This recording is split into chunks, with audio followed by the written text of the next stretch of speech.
The wine glass hit the patio before I understood why everyone had gone quiet.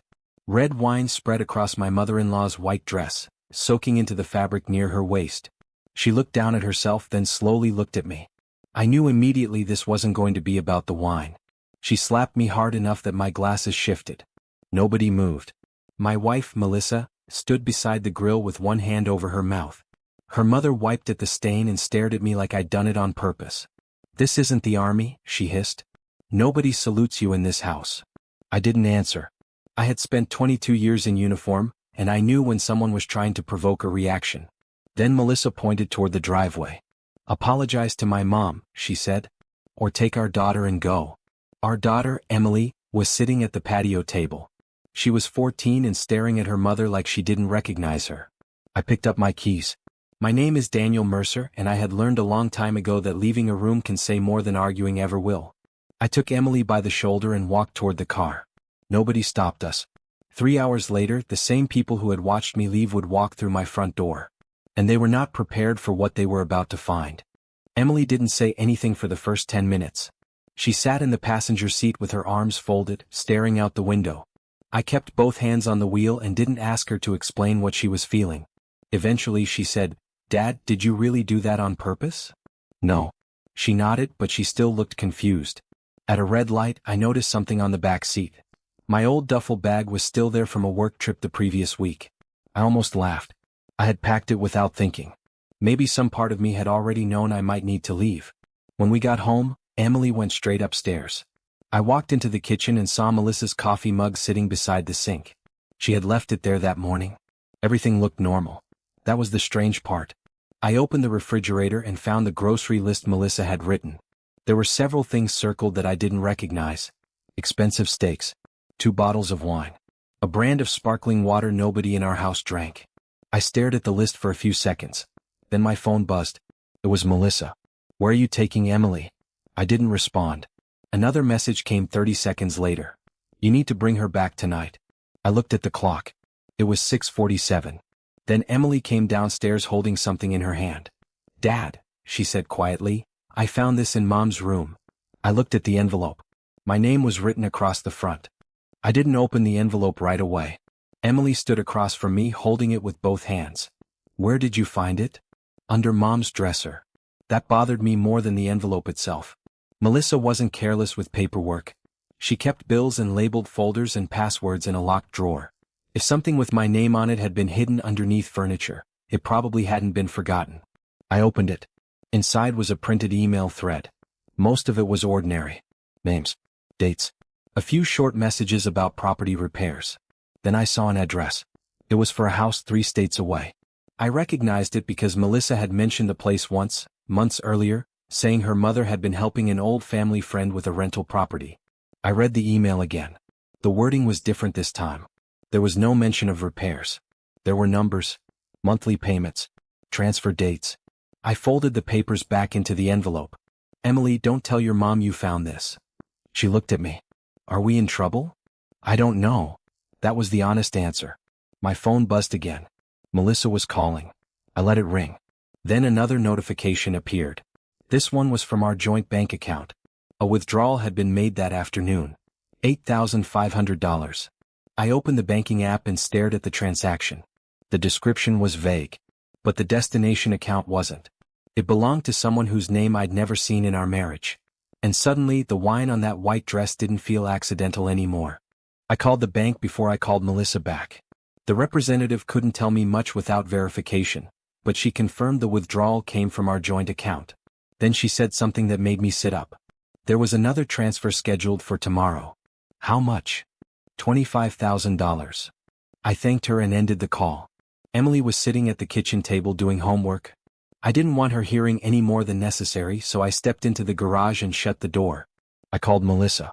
She answered immediately. "Where are you?" "At home." "You need to bring Emily back." "Why?" There was a pause. "Because she's my daughter too." I looked through the garage window at the kitchen. "Melissa, did you move money out of our account?" Silence. Not denial. Silence. Then she said, "It's family business." That was the first time she'd ever used those words with me. I asked who owned the account receiving the money. She hung up. I stood there for a while.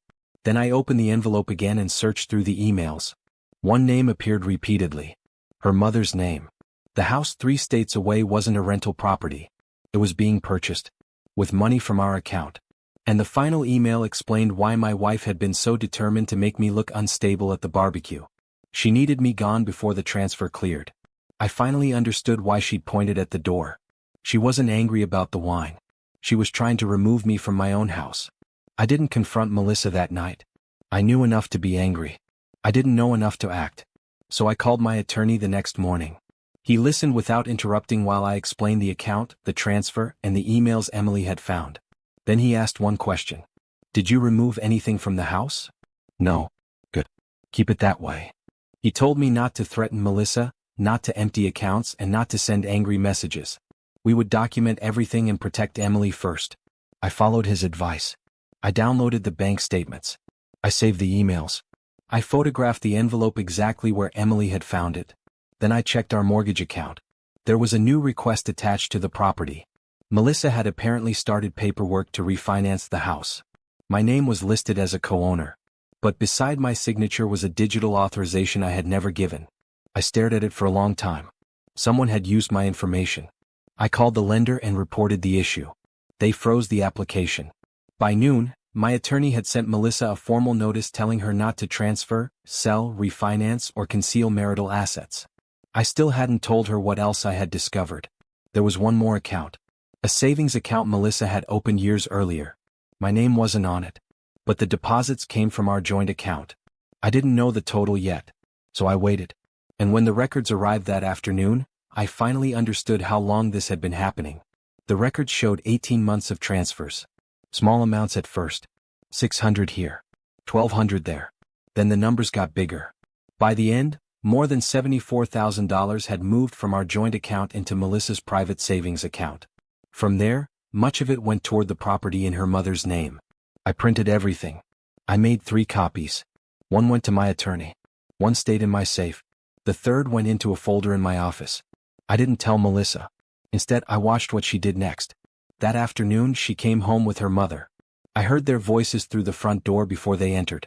Her mother sounded angry. She can't keep the girl away from me. Melissa lowered her voice. She won't. Daniel will bring her back. I stood in the hallway and said nothing. Then I heard her mother ask, "Did you finish the transfer?"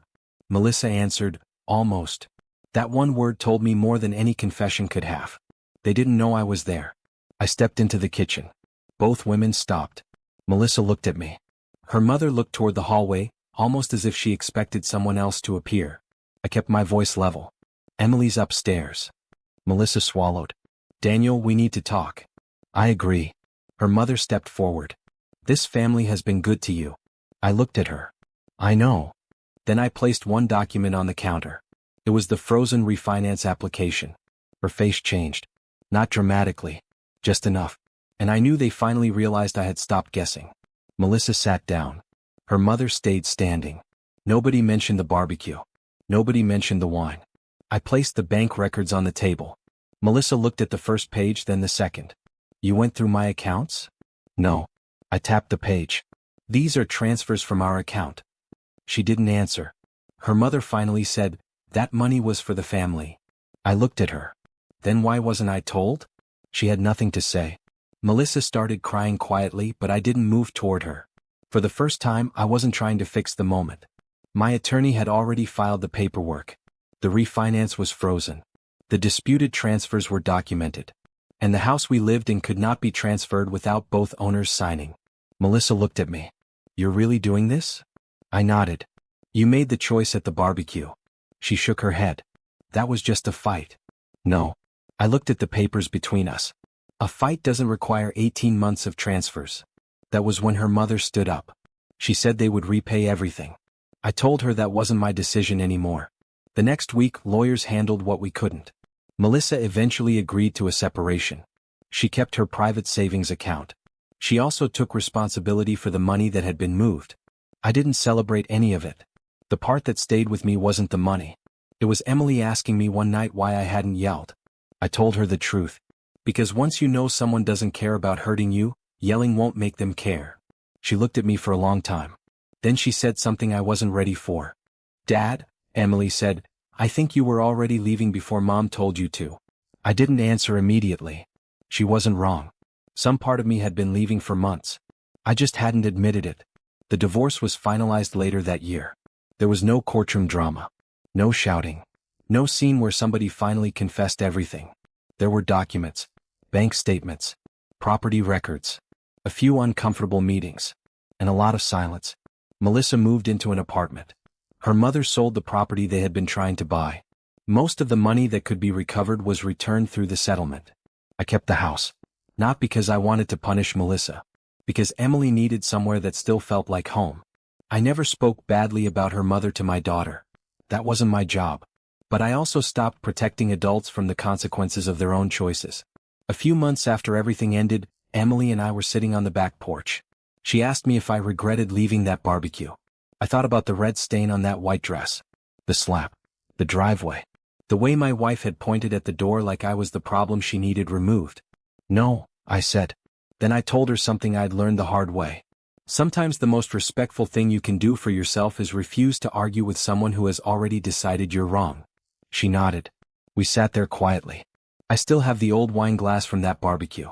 It has a small crack near the rim. I kept it because I wanted one reminder of the moment I stopped trying to earn a place at a table where I'd already been treated like I didn't belong. And honestly, that was the part one never regretted.